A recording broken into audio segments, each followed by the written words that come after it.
Shalom, Sobat Kristiani yang dikasihi oleh Tuhan kita Yesus Kristus.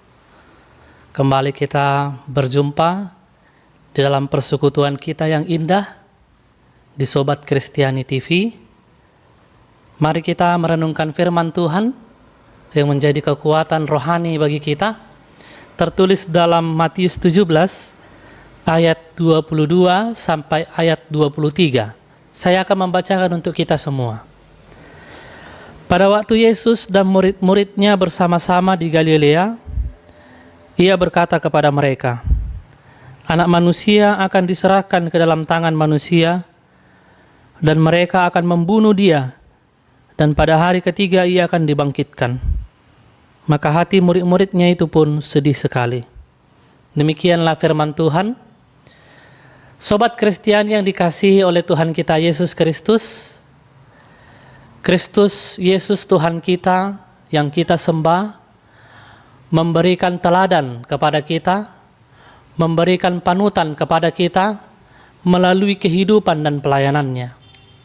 Bahkan menjelang hari penderitaannya, dalam nats ini tertulis bahwa Yesus tetap melaksanakan tanggung jawabnya yang diberikan Allah kepada Dia. Bahkan Sobat Kristiani, sampai pada kematian Yesus Kristus, Dia menunjukkan satu sikap yang sangat luar biasa. Kesabaran, bahkan mendoakan mereka yang telah menyiksa Yesus pada saat itu. Sobat Kristiani yang dikasihi oleh Tuhan kita Yesus Kristus, jika kita menerima derita seperti yang dialami oleh Yesus, mungkin kita tidak akan mampu atau kita tidak akan tahan menerimanya. Firman Tuhan tentang penderitaan dan kebangkitan Tuhan kita Yesus Kristus mungkin sudah sangat sering kita dengar. Dan mungkin khotbah ini terkesan biasa-biasa saja. Namun saat ini khotbah itu kembali diperdengarkan kepada kita. Penderitaan Yesus diperdengarkan kepada kita dalam nats ini. Dan Yesus sendiri berkata bahwa anak manusia akan diserahkan kepada manusia, mereka akan membunuh Dia, dan pada hari ketiga Dia akan bangkit.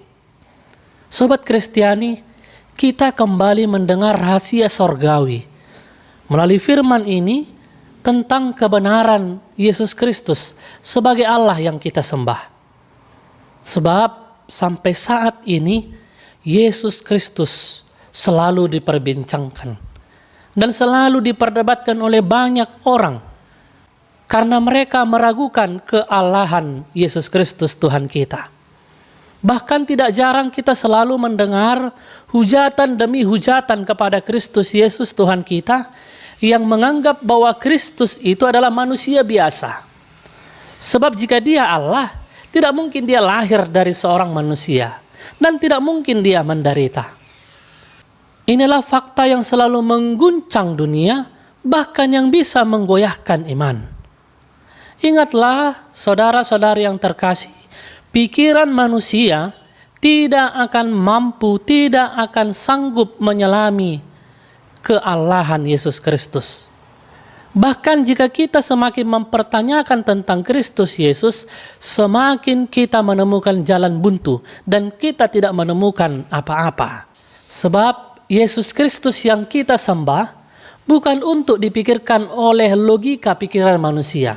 Tetapi Yesus Kristus yang kita sembah harus kita imani sebagai Allah yang telah mati, yang telah bangkit menyelamatkan kehidupan kita.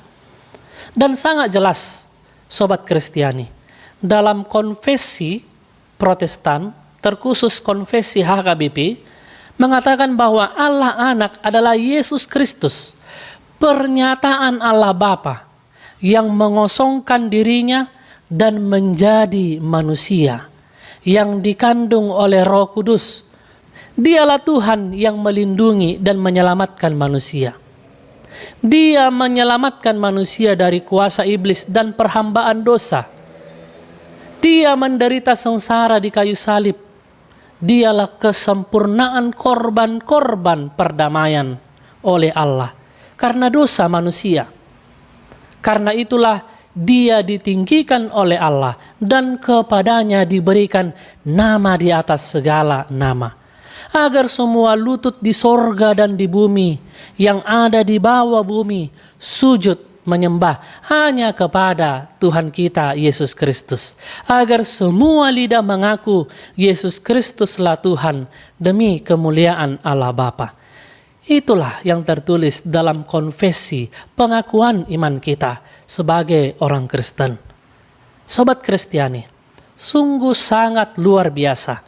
Kita dapat mengetahui rahasia sorgawi, dan inilah sekaligus yang menjadi pengharapan bagi kehidupan kita, bahwa Allah yang mengutus Yesus Kristus sebagai Tuhan dan Juru Selamat kita, Dialah penolong kita umatnya. Dialah yang akan meringankan beban-beban kehidupan kita. Oleh karena itu, Sobat Kristiani, kita diajak, mari datang kepadanya, mari dekatkan diri kepadanya, maka mujizat akan nyata dalam kehidupan kita. Dan ingatlah Sobat Kristiani, saya bukan memberikan satu sikap pesimis atau terkesan menakut-nakuti. Namun menjadi orang Kristen bukan berarti hidup di dunia akan menjadi enak. Bukan berarti tidak ada beban. Bukan berarti tidak ada persoalan. Tidak. Tetapi Kristus yang telah menderita menjadi dasar bagi kita, bahwa kita sebagai pengikut Kristus harus memikul salib, harus memikul penderitaan di dalam kehidupan kita. Sebab apa? Penderitaan menjadi bagian dari kehidupan orang Kristen. Sebab melalui penderitaan itu, beban hidup itu, persoalan hidup itu, Allah menginginkan kita bertahan dalam iman. Sehingga ketika kita bertahan, ketika kita tahan uji, maka kita akan bertumbuh dalam iman. Sobat Kristiani, melalui iman itulah kita akan melihat pertolongan Allah dalam kehidupan kita. Hanya orang yang bertahan dalam iman, maka dia akan melihat mujizat Allah nyata dalam kehidupannya. Amin.